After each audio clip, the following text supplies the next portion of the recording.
Okay, so this is part 3 of the transactions then of the in-class practice.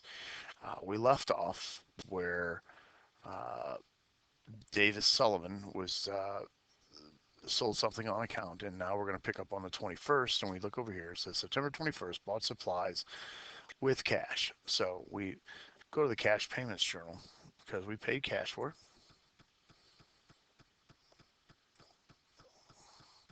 And we write the date in there. Let's start with the date. It's September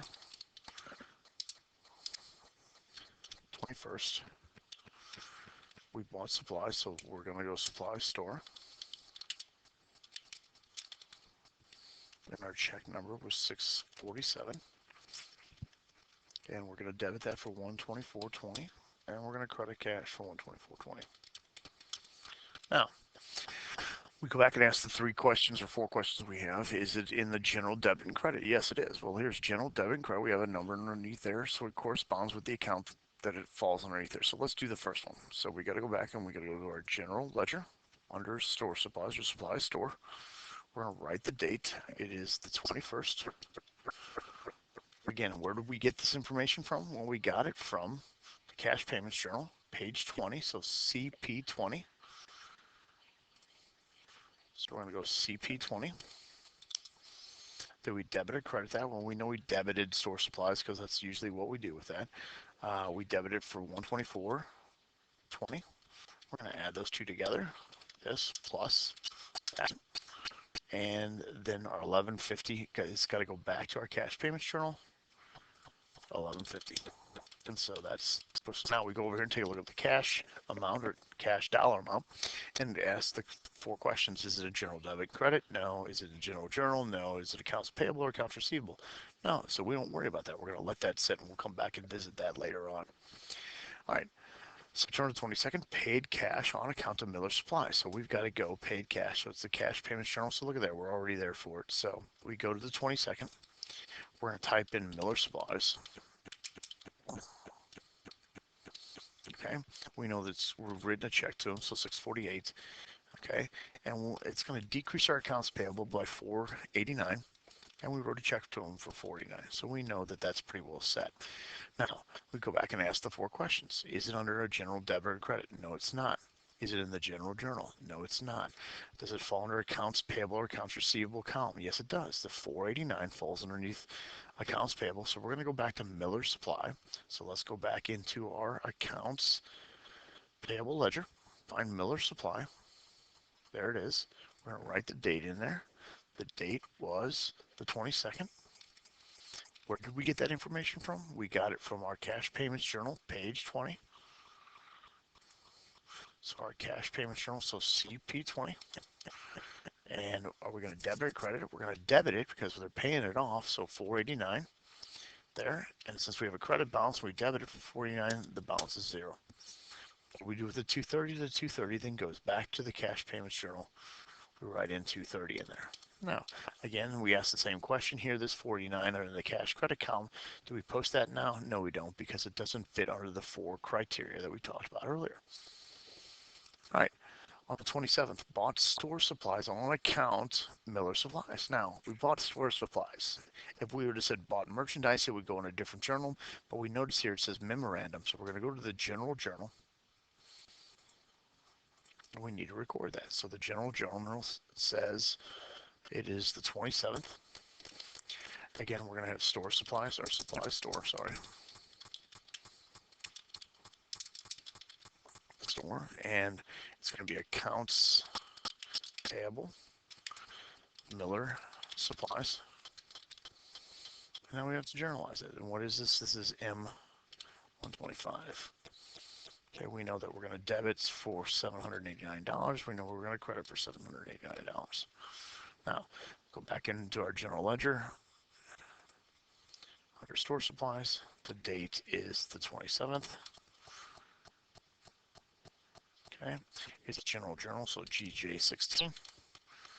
We're going to debit store supplies again for $789. So we're going to add that together. We're going to take this plus this. And then the 1150 is going to go back to our general journal. We're at 1150 up there. And now we're half or a third of the way through. Go to accounts payable in our general ledger. Again, the date is the 27th. GJ16 is the page number. We're going to credit it for $7.89. So equals this plus that. Okay, and the 2110 goes back to the general journal.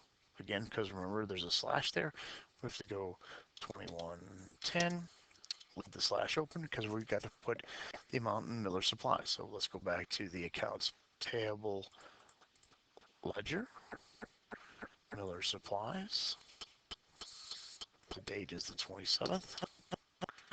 Again, where we get it from, GJ16. We're going to credit it for $7.89, sorry. We're going to have a balance of $7.89. And then the 230 then goes back into the general journal.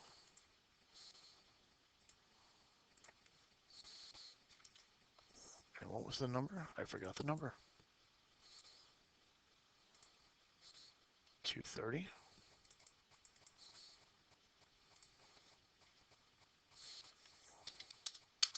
And so we know that we've posted this amount to that account, accounts payable, using that number, and that amount to that account number, and that's Miller Supplies. Okay, one more, and then we'll be done. September the 29th, we returned merchandise to Franklin, it's misspelled, Manufacturing Corporation, $110, debit memorandum 86. Well, there it is. The memorandums go into the general journal, so we know that we're going to go in here. So we return merchandise, so we had a purchase returns and allowance. So the date then is the 29th. We're going to decrease our accounts payable. Franklin Manufacturing Corporation, and we're going to increase our purchase returns allowance.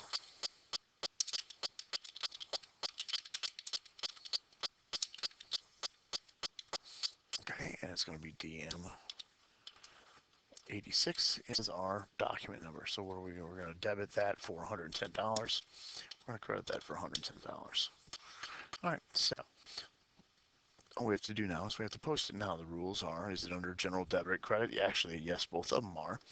Is it in the general journal? Well, actually, yes, it's in the general journal. So we know that we're going to post all of these numbers. It's $110 to those two accounts. We're going to post the $110 to purchase returns and allowances.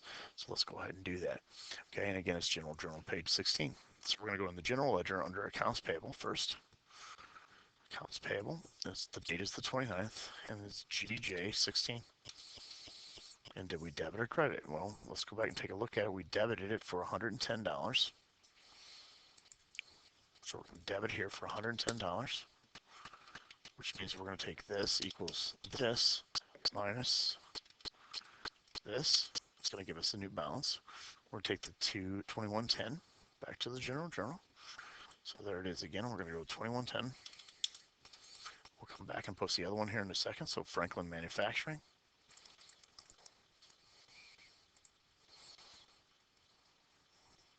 Date is the 29th.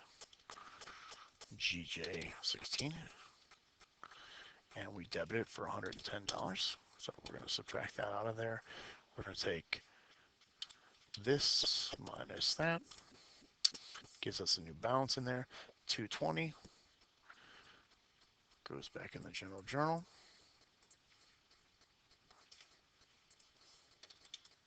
Okay, and then finally purchase returns and allowances is going to be credited for 110. So purchases, returns, allowances.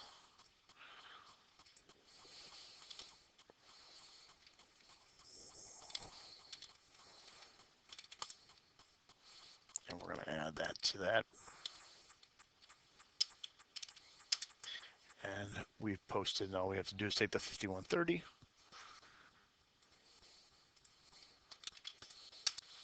And we're done posting.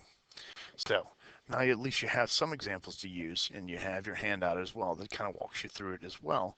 That gives you a little bit of an idea about how to post from the special journals. Now, that's about a third of the way through where we need to be. So that's the first section of this chapter. The second section, we'll come back here in a couple minutes and talk about the rest of it.